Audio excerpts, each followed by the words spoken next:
Before beginning the study of Leviticus 4, I'd like to have you turn to a text in Hebrews, the 8th chapter.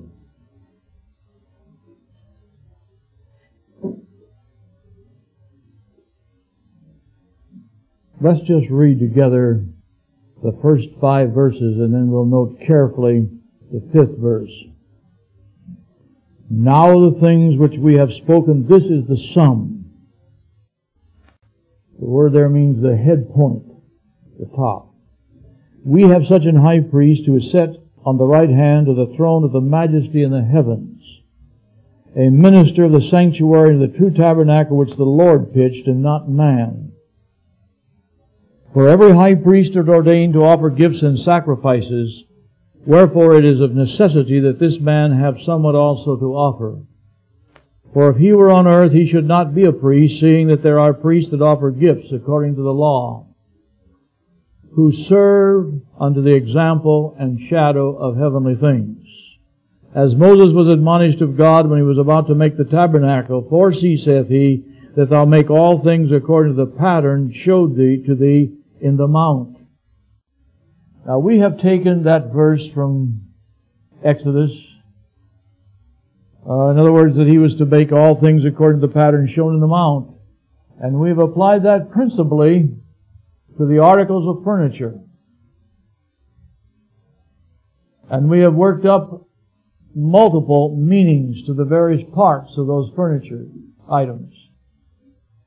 But that's not what this verse says, and this is not the interpretation that's given to that verse here by Paul in Hebrews.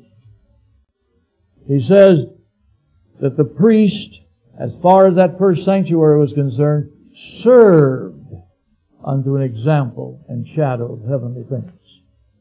The emphasis is not on the articles, it's on the service pertaining thereto in the sanctuary, who serve unto the example and shadow of heavenly things. And so it's the ritual that was carried on, the service, that carries with it the import and the significance and the meaning for us. That's not saying that they were not, as it were, examples of things in heaven, but when you stop to actually compare with the Old and New Testament, the sanctuary as it was built with the New Testament, you have no reference in the New Testament to the table of showbread. You have the altar of incense. You have the Ark of the Covenant. You have the golden candlesticks. And remember in the Revelation, the golden candlesticks of the 4th chapter and the candlesticks of the 1st chapter, which the Son of Man walked, are 2 different sets of 2 different concepts, expressed in 2 different ways in the Greek. They're not identical. And so therefore, you do have a difference between the type and the antitype as far as the structural nature is concerned, and the actual articles of furniture. But the emphasis here is they serve unto an example and shadow of heavenly things. And it's when we understand the service that was performed in the earthly sanctuary, in the daily and the yearly, that we have the heart of the Adventist message. And we have a clarification and an understanding of what it means to us at this very hour. And so this afternoon, we will study Leviticus, the 4th chapter that has to do with the individual or the daily. And also then tomorrow afternoon, we will study the yearly from Leviticus, the 16th chapter, and see what we find, just what the Scripture says. And so, what I'm doing without notes. And let's begin reading. Now on this little diagram that you have, I have listed the 4 different categories of individuals that are noted here for the services that are outlined in the 4th chapter of Leviticus. And so we'll read, beginning with the 4th chapter, we'll start with the 1st verse. And the Lord spake unto Moses, saying, Speak unto the children of Israel, saying, If a soul sin through ignorance, we might as well pause at that point. All of the earthly services of the sanctuary, the offerings that were required, involved sins of ignorance.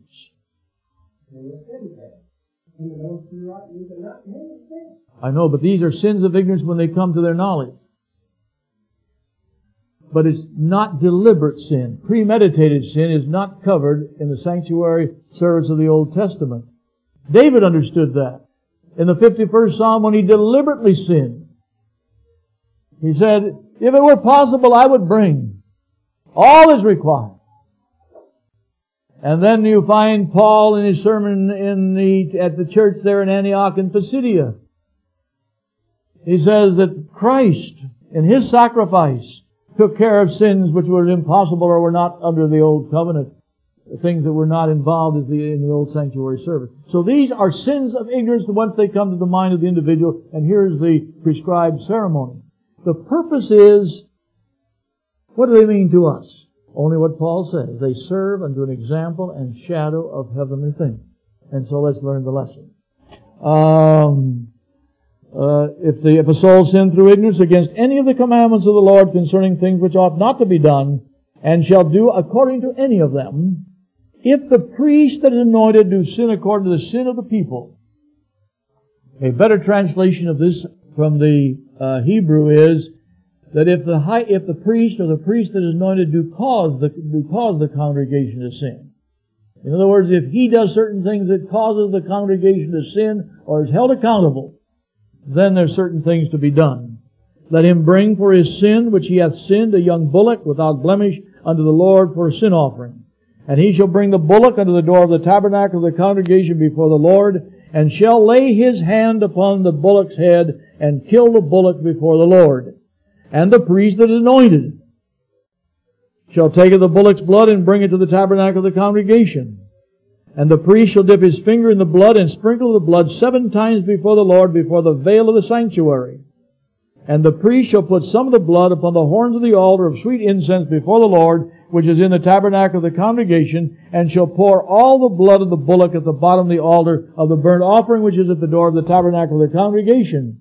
And he shall take off from it all the fat of the bullock from the sin offering, the fat that covereth the inwards, and the fat that upon the inwards, the 2 kidneys, and the fat that's upon them, which is by the flanks, and the caul upon the liver, and which is with the kidneys. It shall he take away, as it was taken off from the bullock of the sacrifice of peace offerings, and the priest shall burn them upon the altar of the burnt offering.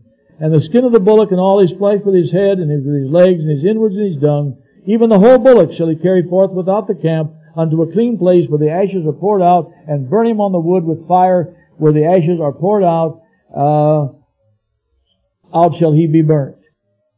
Alright, we find here then this first category of a priest causing the congregation to sin. But what? It's the sin that he himself causes them to sin. Alright, let me give you an illustration. Is Israel held accountable for the death of Christ? Who caused the people to sin? See, and Paul calls it ignorance, and that I will that they did it through ignorance. But who caused the people to crucify Christ? The leadership. And so he's talking about here, I don't know the other explanation of this because I know, but I'm telling you it's in the Hebrew, in the Revised Standard Version, it gives you that explanation from the Hebrew. It's the priest that is anointed to cause the people to sin. See? Well, then that's different than verse 14. Yeah, if the whole congregation sin on their own. See, one is if the priest causes the congregation to sin, is involved in it, and if the whole congregation sins. Now, let's notice. The first thing, the officiating priest for this very sin is in turn the high priest, the priest that is anointed. The priest that is anointed involved in his own act as far as the confession and the animal and all that pertains thereto. In other words, the high priest officiates when it is a corporate congregational sin involvement. That's number one. Number two, what about the disposition of blood? Let's notice. The priest, this is the 5th verse. And the priest that is anointed shall take of the bullock's blood and bring it to the tabernacle of the congregation, and the priest shall dip his finger in the blood and sprinkle the blood 7 times before the Lord, before the veil of the sanctuary. The blood in this instance is carried into the sanctuary and sprinkled before the veil. And the 7th verse says, and the priest shall put some of the blood upon the horns of the altar of sweet incense before the Lord. In other words, some of the blood is put upon the horns of the altar of incense that's before the Lord in the first apartment of the tabernacle. And then it says, and he shall pour all the blood of the bullock at the bottom of the altar of burnt offering, which is at the door of the tabernacle of the congregation. The blood is carried in. A record of the confession is made, is sprinkled before the veil. The balance of the blood is brought out and poured at the base of the altar of burnt offering in the court. Now that is that process. Now I might also cite another illustration of what I use from the Scriptures as far as Israel and the priest is concerned. How much of the compromise of 1955 and 56 with the evangelicals was done by the laity, who caused the people to sin? Again, the leadership. This is an example of this particular type of sin. Now, I can find no record where it's ever been carried out in the Old Testament or even in the New. After all, when it was committed in the New Testament, they were standing at the very borders of their probation's end. And actually for the leadership it ended then, and in just a few years the whole nation of the corporate body ended in 34 AD. But here is this illustration, and it serves unto example and shadow of heavenly things. But the interesting thing is, in this instance, there is nothing said about forgiveness. There is no resulting from forgiveness. Now this should cause us to do a little thinking. When the priest that is anointed who caused the people to sin, no forgiveness is reported. Not that there's not available, but it's not here. It's not emphasized. Now let's move to the second category. Leviticus 4:13-21. And if the whole congregation of Israel sin through ignorance, and the thing be hid from the eyes of the assembly, they have done somewhat against the commandment of the Lord concerning things which should not be done and are guilty. When the sin which they have sinned against it is known, then the congregation shall offer a young bullock for sin and bring him before the tabernacle of the congregation. The same measure of offering, bullock. And the elders of the congregation shall lay their hands upon the head of the bullock before the Lord, and the bullock shall be killed before the Lord. And the priest that is anointed shall bring the bullock's blood to the tabernacle of the congregation. And the priest shall dip his finger in some of the blood and sprinkle it 7 times before the Lord, even before the veil. And he shall put some of the blood on the horns of the altar, which is before the Lord, that is in the tabernacle of the congregation, and shall pour out all the blood at the bottom of the altar of burnt offering, which is at the door of the tabernacle of the congregation. He shall take all his fat from him and burn it upon the altar. And he shall do with the bullock as he did with the bullock for a sin offering, so that he shall do with this. And the priest shall make an atonement for them, and it shall be forgiven them. He carries forth the bullock without the camp, and burns it as he burned the first bullock. It is a sin offering for the congregation. Now notice the process again. The officiating priest was the priest that is anointed, the high priest. The blood again was taken in, sprinkled before the veil, placed upon the horns of the altar of incense. But the balance of the blood was again brought out and put around the altar of burnt offering, which is in the court. But what was the result? And the priest shall make an atonement, and it shall be forgiven him. And so the result of the offer, in this case the whole congregation, there was an atonement made, and forgiveness was extended. Now, again, it's interesting to note that there was an atonement involving the sacrifice at the altar of burnt offering for the whole congregation. And if we understand the altar of burnt offering as symbolic of the cross, it was in the court, then we must admit that the type teaches that there was an atonement at the cross. All right. In other words, this is a confession of sin and a recognition that they sinned. But the point is, what is the message that's there? There was an atonement at the altar in the court. And that atonement resulted in forgiveness. All right, now let's go to the next category. When a ruler has sinned.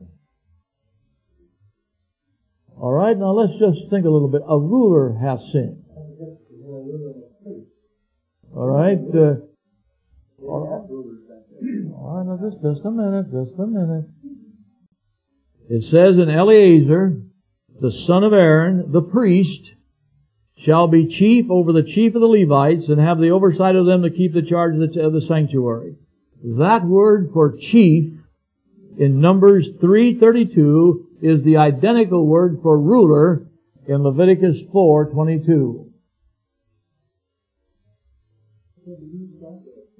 Right, but he was still in the category of the ruler. In other words, when the priest individually sinned, through ignorance and whatever there, he came in the category of the individual as a ruler.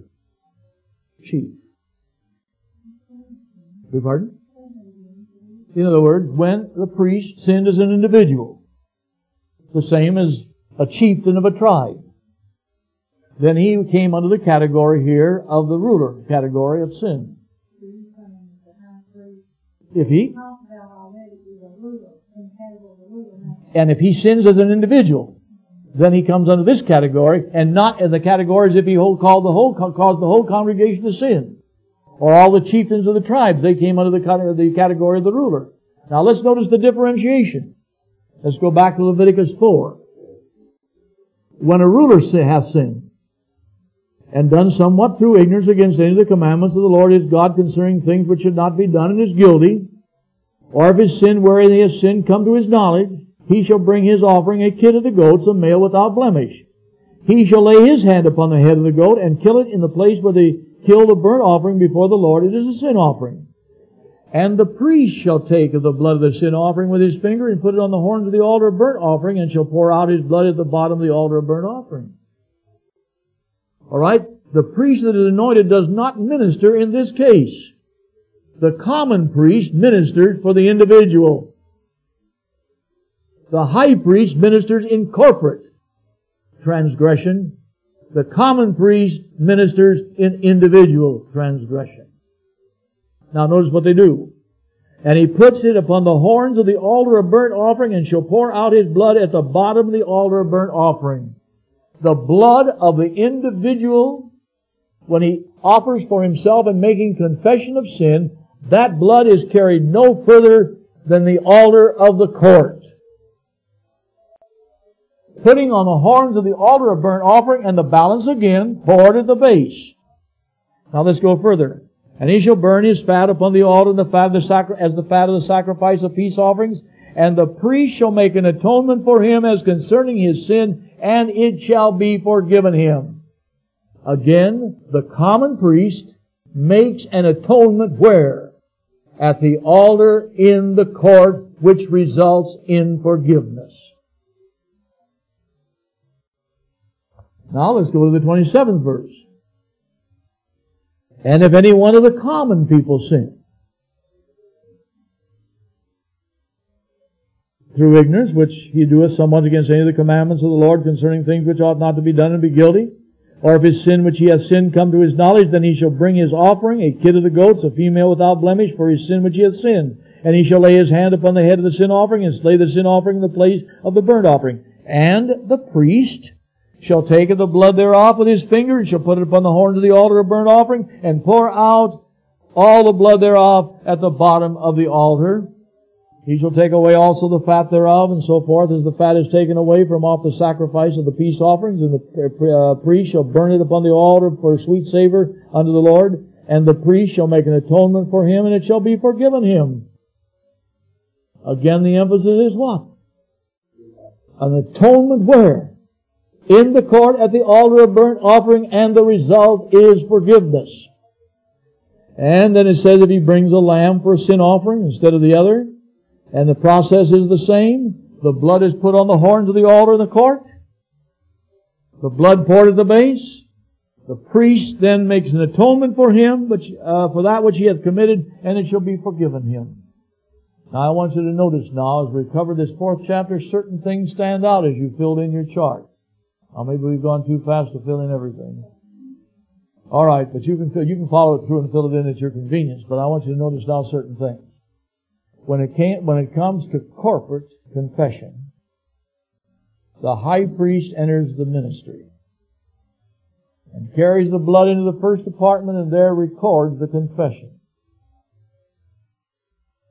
When it comes to the individual sin and confession, the blood is never taken into the sanctuary, but remains recorded on the altar of burnt offering in the court.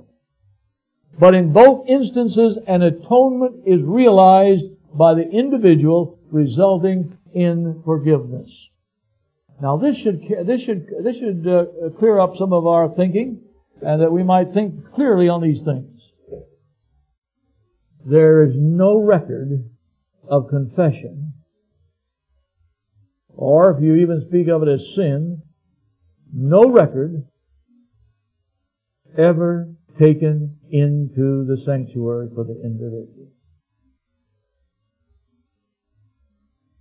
And this needs to be carefully analyzed, and that we, upon whom present truth devolves, the duty to advance our understanding of the sanctuary, this should make us move forward in an understanding of that sanctuary service.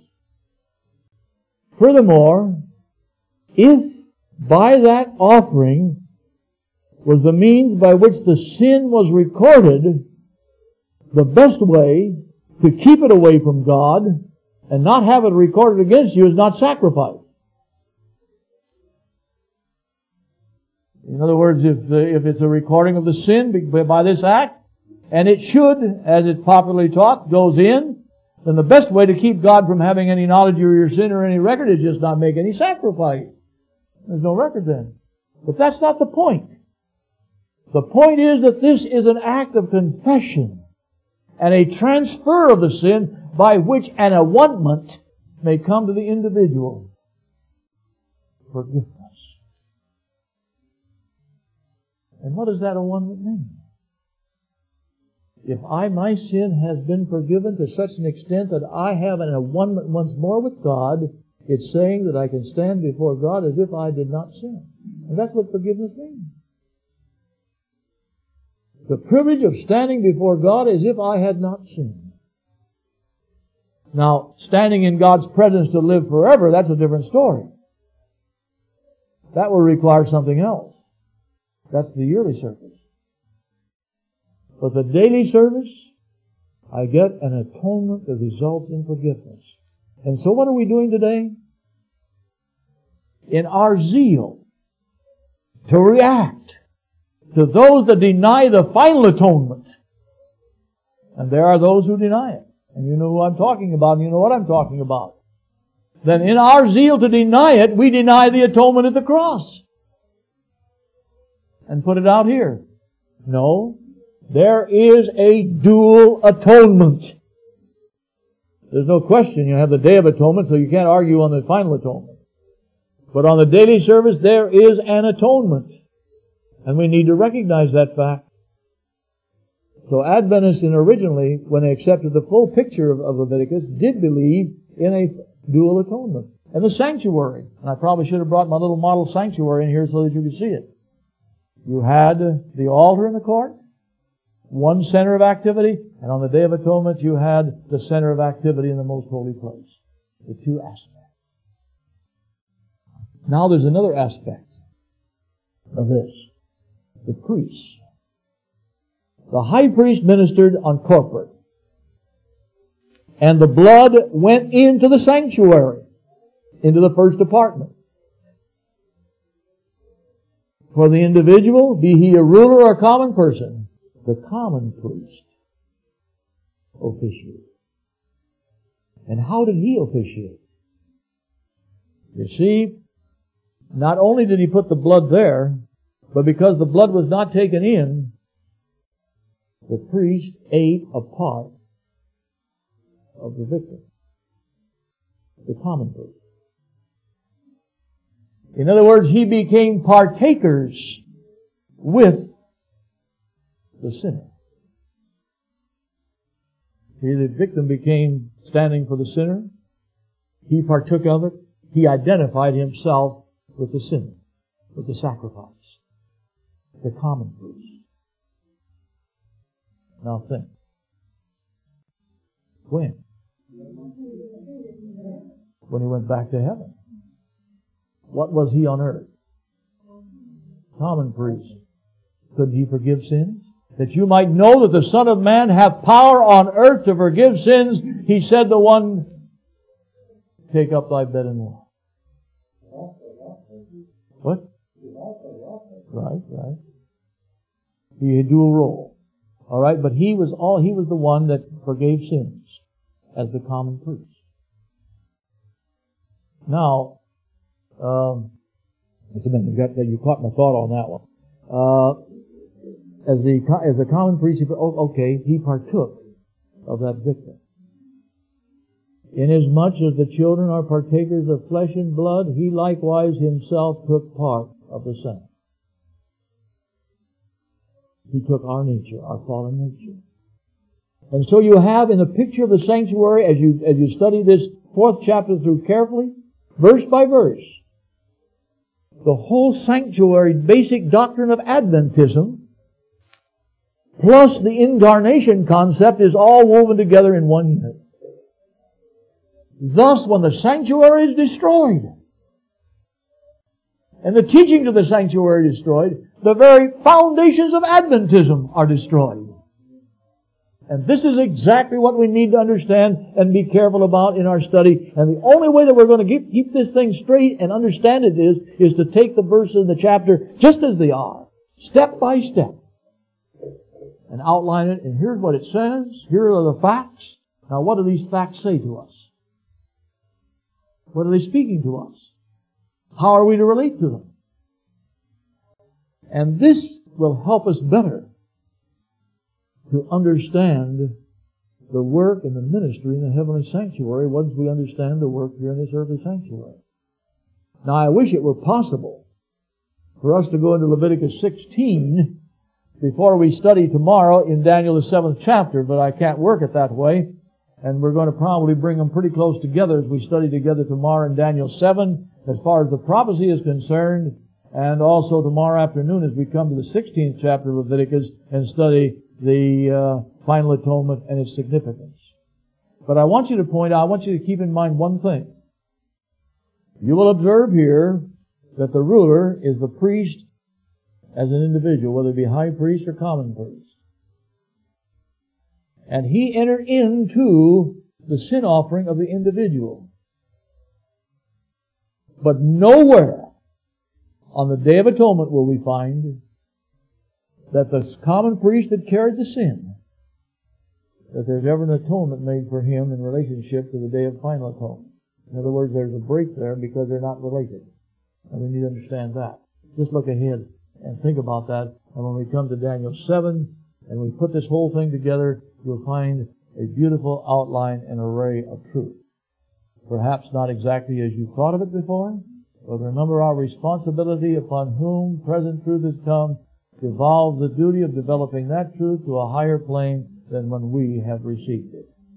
Now, do you have any questions on what we've covered? Just a minute, I want to cut first. Just wait a minute, I want to cut first.